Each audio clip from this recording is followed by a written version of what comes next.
Ibihe byiza mwebwe mwese mukomeje gukurikira ibiganiro by'umuryango Radio. Uyu ni umwanya makuru agezweho mugiye kugezweho nanjye Nkuru Nziza Pacifique. Leta y'u Rwanda izishyura iby'abaturage byangijwe n'ibisasu byaturutse muri Kongo. Umuvugizi wungirije wa guverinoma y'u Rwanda Alain Mukurarinda yatangaje ko Leta y'u Rwanda izishyura ibyangijwe n'ibisasu biherutse kuraswa mu Rwanda bivuye muri Repubulika ya Demokarasi ya Kongo mu gihe ibisubizo bya politike nabyo bizabikurikiranwa. Alain Mukurarinda yabitangarije mu kiganiro byumvute cya Kete Radio cyo kuri wa gatanu Gashyantare 2025 ku mutekano w'u Rwanda n'ubanye n'ibindi bihugu, aho yagaragaje imibare y'ababuriye ubuzima muri ibyo bisasu n'ibimaze kubarurwa byangiritse. Mukurarinda avuga ko abasirikare ba Kongo FARDC barashe nkana ku Rwanda mu mugambi w'icyo gihugu wo gutera u Rwanda no guhirika ubutegetsi buriho, aho abantu 16 bamaze gupfa, abasaga 160 bakaba barakomeretse, 135 baravuwe ndetse baranatashye, naho ababerwa muri 30 baracyakurikiranwa n'abaganga. Hagati aho inzu zisaga 280 zarangiritse, utabariyemo amashuri 7 nayo yangiritse. Muri rusange umutungo wangiritse ukaba ngo barirwa muri miliyoni 257 udashyizemo amatungo yapfuye. Mukurarinda avuga ko nyuma yo gukurikirana ibyo bibazo ubuzima bwagarutse ndetse nta rusaku rw'amasasu rucyumvikana mu karere ka Rubavu, kandi kuba abaturage bongeye gusubira mu buzima busanzwe bagakora, kandi imipaka na Kongo nayo ari nyabagendwa. Avuga ko leta izite 100% ku byangiritse, kandi ko abangirijwe n'ayo masasu batangiye kubarurirwa ibyabo byangijwe ngo bazishyurwe cyangwa basanirwe ibyabo. Agira ati Leta ishobora kurega Kongo mu mategeko mpuzamahanga ku byangirijwe, ariko ntabwo abaturage bategereza igihe ibyo bizabera. Dushobora kuzarega tumaze gukusanya ibimenyetso, ariko tuzabanza dukemura ikibazo cy'abaturage, kandi byose bizishyurwa 100%, haba gukodeshereza abasenyewe inzu, gushyingura abapfuye no gutanga imperekeza ku miryango y'abanyakwigendera. Mukurarinda ahumiriza Abanyarwanda n'Abanyarwanda muri rusange kuko umutekano wabo urinzwe, kandi ko niyo hagira igica muri hunyu Rwanda ruzakomeza kwirinda, kandi ko byagaragaye ubwo ibyo bisasu byaraswaga ku Rwanda. Agira ati iyo hataba ibikorwa byo kwirinda ibisasu hashobora kuba harapfuye abantu benshi, ariko ndakeka ko nta wavuga ko u Rwanda rutirinze, kandi ruzakomeza kubikora niba hakenewe ubundi bushobozi kugira ngo hataba gukomeza kuvogera ubusugire bw'igihugu cyacu. Mukurarinda asaba Abanyarwanda kuryama bagasinzira, ariko ntibirare kuko abifuriza u Rwanda nabi batarava kwizima, kandi ko bahora bagerageza ibyo gutera u Rwanda, kandi ko bitoroshye gukumira ibyo bisasu byose byakoherezwa, bityo ko igihe byabaho abantu badakwiye kwirara, ariko kuba baryama nta kibazo. Avuga ko u Rwanda rwemerewe kugura intwaro z'ubwirinzi, ariko atari byo kwirirwa bivugwa, kandi ko kubana na Repubulika ya Demokarasi ya Kongo ifite ubwo bugizi bwa nabi, u Rwanda rwo rwifuza amahoro arambye, bityo ko ntawe ukwiye kwibaza amaherezo y'uko ibibazo bizakemuka, kuko mu gihe bitarakemuka ubwirinzi bw'u Rwanda ari ingenzi mu kurengera ubusugire bwarwo. Mukurarinda avuga ko u Rwanda na Repubulika ya Demokarasi ya Kongo ari ibihugu bihana imbibi, kandi ko bisangiye kubaho, bityo ko mu gihe hari ikibazo ubundi hakwiye kubaho ibiganiraho ku Rwanda. Tukiri ku makuru kandi avugwa mu burasirazuba bwa Kongo, urukiko rwa gisirikare rwa Kinshasa rwashyize impapuro zo guta muri yombi uwahoze ayobora komisiyo y'amatora muri Repubulika ya Demokarasi ya Kongo, bakaba ari umuhuzabikorwa w'ihuriro AFC Alliance Fleuve Congo ryibumbiyemo imitwe ya politike n'iyitwaje intwaro ALC M23 Corneille Nangaa. Ni icyemezo gikubiye mu itangazo ryasohotse kwa gatanu Gashyantare 2025 ryasinyweho n'umushinjacyaha mukuru muri urukiko rwa gisirikare Colonel Magistrate Parfait Mbutu Muntu. Iri tangazo rivuga ko izi mpapuro zigamije gusaba amahanga guta muri yombi Nangaa aho yaba ari hose, ubundi agashyikirizwa inzego z'ubutabera za Kongo. Colonel Nangaa ashinjwa na RDC ibyaha by'intambara ndetse n'ibyibasiye inyoko muntu mu ntambara umutwe wa M23 umaze imiswanganyemo na FARDC. Uyu mugabo niwe wari uyoboye komisiyo y'amatora ubwo Perezida Tshisekedi yatsindiraga manda ya mbere yo kuyobora RDC muri 2018. Muri 2023 Nangaa yahise ashinga umutwe ufite n'igisirikare, kuko ngo yari abizi ko Perezida Tshisekedi aziba amajwi mu matora yo ku itariki 20 Ukuboza 2023 nk'uko byagenze muri 2018. Iki cyemezo gifashwe nyuma yaho M23 itangaje ko yafashe umujyi wa Goma ufatwa nk'umurwa mukuru w'intara ya Kivu y'Amajyaruguru. Mu Gushyingo 2024 uru rukiko rwari rwakatiye Colonel Nangaa igihano cy'urupfu ku byaha by'intambara n'ibindi bifitanye isano. Nubwo Repubulika ya Demokarasi ya Kongo isaba amahanga guta muri yombi Colonel Nangaa ari ku butaka bw'iki gihugu mu mujyi wa Goma. Tugarutse mu Rwanda, Sergeant Minani warashe abantu 5 yatangiye kuburana mu bujurire asaba ko urubanza rusubira ububisi. Urukiko rukuru rwa gisirikare rwatangiye kuburanisha ubujurire mu rubanza rwa Sergeant Minani Gervais warashakanica abantu 5 mu murenge wa Karambi mu karere ka Nyamasheke mu ijoro ryo kwa 13 rishyiraho kwa 14 Ugushyingo 2024. Uru rubanza mu bujurire rwaburanishirijwe ahakorewe ibyaha mu kagari ka Rushyarara mu murenge wa Karambi.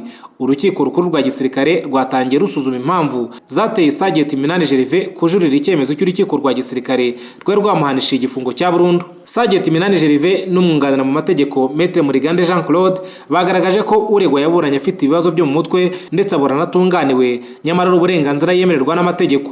Mu iburanisha ry'urubanza mu mizi, Maître Murigande yari yikuye mu rubanza avuga ko atigeze abona umwanya uhagije wo kuganira n'umukiriya we.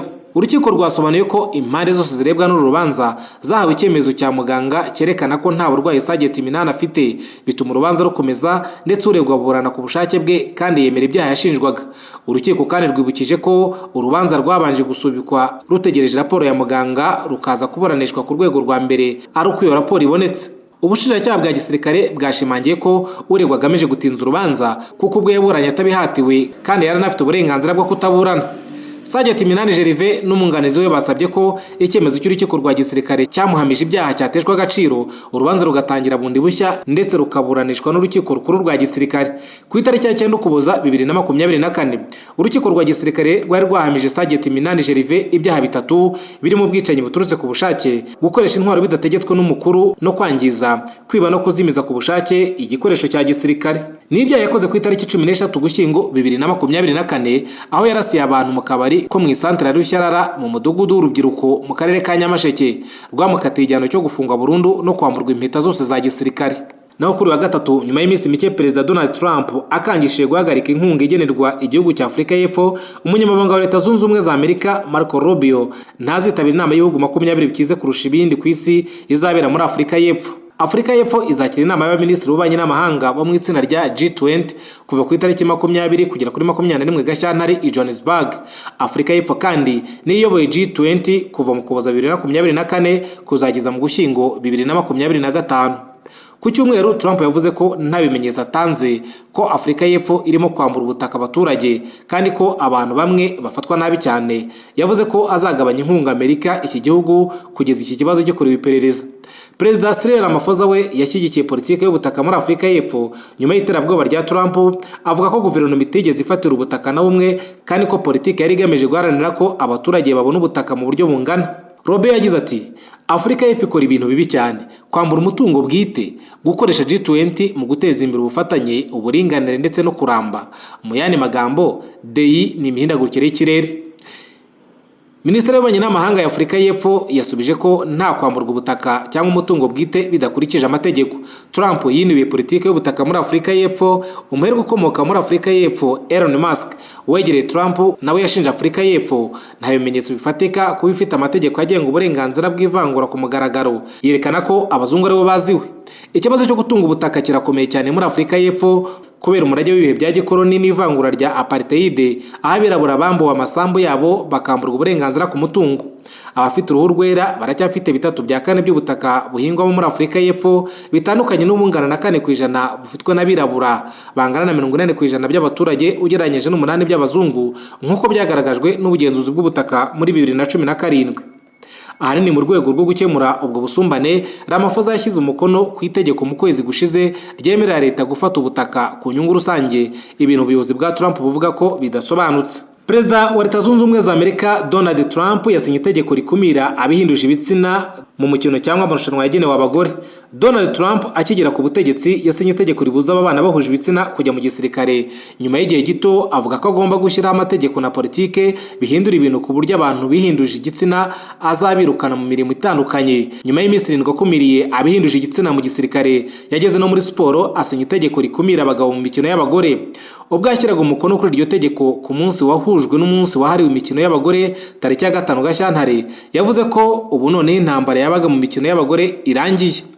Trump kandi muri uyu muhango yashimiye umunyepolitiki wabayeho umukinnyi wo koga uzwiho kuvuganira abagore muri siporo Riley Gaines kubwo umuhate yagize kugira ngo iri tegeko risinywe. Trump kandi yasabye umunyamabanga wa Leta Zunze Ubumwe za Amerika ushinzwe ububanyi n'amahanga Marco Rubio kuvugana na komite olympique ku isi, akayimenyesha ko Amerika itazemera ko abakinnyi bayo bihinduje ibitsina bakina amarushanwa y'imikino olympique iteganyije kubera i Los Angeles muri 2028. Nyuma yo gusinyira itegeko, umukinnyi w'icyamamare wa golf muri Leta Zunze Ubumwe za Amerika wakinaga nk'uwinduje igitsina Harley Davidson yahise asezera burundu kuri uyu mukino. Reka amakuru agezweho tuyasoreze kuri inkuru ivuga ko ku itariki 5 Gashyantare 2025 ishyirahamwe ry'umukino wo gusiganwa ku magare mu Rwanda Ferwacy ryatangaje ko isiganwa mpuzamahanga Tour du Rwanda 2025 rizaba ko biteganyijwe nta mpinduka ku ngengabihe kandi rikazaba mu mutekano usesuye. Mu itangazo rigenewe abanyamakuru, Ferwacy yasobanuye ko nubwo muri iyi minsi hari umwuka utari mwiza mu burasirazuba bwa Repubulika ya Demokarasi ya Kongo kubera imirwano ihuza leta ya Kongo n'umutwe w'inyeshyamba wa M23, ibi ngo nta ngaruka bifite ku buzima bw'abaturage bo ku ruhande rw'u Rwanda. Ubuyobozi bwemeje ko hari igihe kimwe gusa imirwano yagize ingaruka ku bice bimwe byegereye umupaka, ariko ingamba zashyizweho kugira ngo bitazongera kubaho ukundi. Bityo ubuzima bw'akarere ka Rubavu no mu gihugu cyose bukomeje nk'ibisanzwe, kandi abakinnyi, amakipe ndetse n'abafana ba Tour du Rwanda bashobora kwitegurira isiganwa nta mpungenge z'umutekano. Tour du Rwanda ya 2025 izatangira ku itariki 23 Gashyantare ikazarangira ku itariki 2 Werurwe 2025. Iyi nshuro izaba ari ya 17 y'iri siganwa rikomeye mu mukino w'amagare muri Afurika. Iri siganwa rizazenguruka intara enye z'igihugu ndetse n'umujyi wa Kigali, rikamara iminsi 8. Umunota w'amateka uzabera ku cyiciro cya nyuma aho abasiganwa bazakoresha umuhanda uzakoreshwa muri 2025 UC Road World Championship, isiganwa ryo ku rwego rw'isi rizabera mu Rwanda. Ferwacy yemeje ko ibiteganyijwe byose bizakomeza uko byari biteganyijwe kandi ko abazitabira isiganwa bazabona ibihe byiza by'umutekano n'ibyishimo mu Rwanda. Turabashimiye cyane bakunzi b'umuryango Radio, mwebwe mukomeje gukora subscribe, like na comment, turabashimira cyane. Njye wagejeje aya makuru nitwa Nkurunziza Pacifique, mukomeze mugire ibihe byiza.